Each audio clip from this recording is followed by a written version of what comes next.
Hello friends, welcome back to our YouTube channel.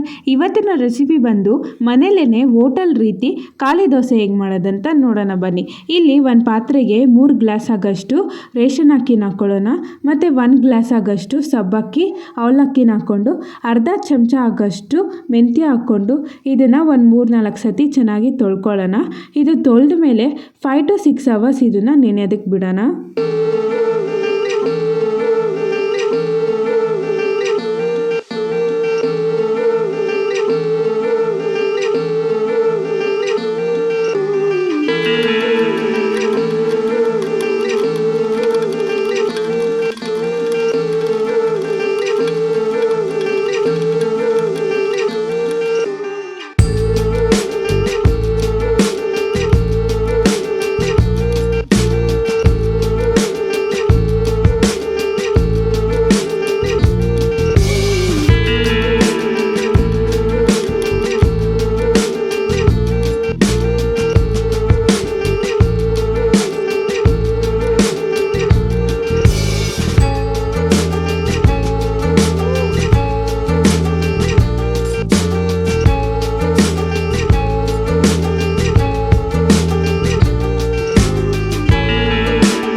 ಖಾಲಿ ದೋಸೆ ಮನೆಯಲ್ಲೇ ಮಾಡ್ಕೋಬೋದು ಹೋಟೆಲ್ ರೀತಿಯಲ್ಲಿ ಅಂತ.